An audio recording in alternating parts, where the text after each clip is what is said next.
Terima kasih kembali lagi bersama saya di channel Om Yuris.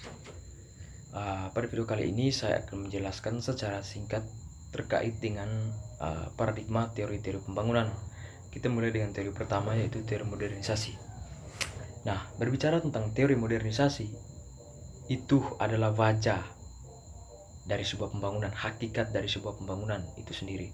Nah, ada dua teori yang melatar belakangi terbentuknya teori modernisasi ini. Yang pertama itu kita ketahui adalah teori evolusi. Teori evolusi ini dia menjelaskan bahwa perkembangan masyarakat dari masyarakat yang primitif ke masyarakat yang lebih modern. Yang artinya yang dijelaskan dalam hal ini adalah dalam aspek teknologi atau penggunaan teknologi. Nah, yang kedua itu adalah teori fungsional. Teori ini dia menjelaskan bahwa wajah dari sebuah pembangunan itu dia bisa dianalogikan seperti sebuah tubuh manusia, yang artinya saling berkaitan, tidak bisa dipisahkan satu sama lain, karena ketika dipisahkan maka pembangunan di suatu daerah itu akan menjadi terhambat.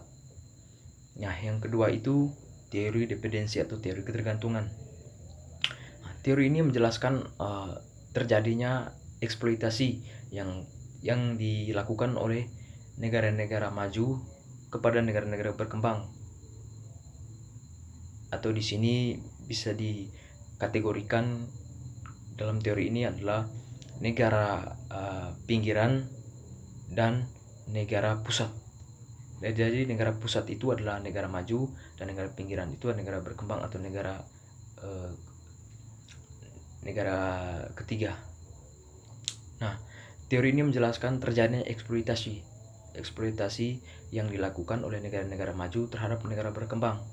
Nah, di sini saya menjelaskan bahwa negara berkembang itu dia menghasilkan produk dan dijual kepada negara maju, yang artinya negara maju itu dia menyediakan alat, sedangkan negara berkembang itu dia menyediakan bahannya. Jadi di sini terjadinya eksploitasi. Nah, yang kedua itu kita berbicara tentang teori ketergantungan, teori pasca ketergantungan. Teori ini dia menjelaskan artinya transisi dari modernisasi ketergantungan, jadi terbentuklah pasca ketergantungan. Nah, di teori ini terjadinya kolaborasi antara kedua negara tersebut sehingga pembangunan dalam suatu wilayah itu dapat menjadi baik atau bisa menjadi normal kembali. Yang ketiga itu teori pembangunan manusia. Teori ini berkaitan dengan tingkatnya sumber daya manusia. Dari teori ini dia berkaitan dengan mengelola manusia supaya bisa mengembangkan kemampuannya, talenta yang dia miliki, supaya bisa ikut berpartisipasi dalam pembangunan tersebut, baik itu dari perencanaan, pelaksanaan, baik itu dari perencanaan, perumusan, pelaksanaan sampai dengan evaluasi. Nah, yang kedua itu di sini saya akan jelaskan strategi dari pembangunan ya. Strategi dari pembangunan berkaitan dengan diberlakunya new normal. Di sini kita dikaji dari aspek yang pertama, yaitu aspek ekonomi.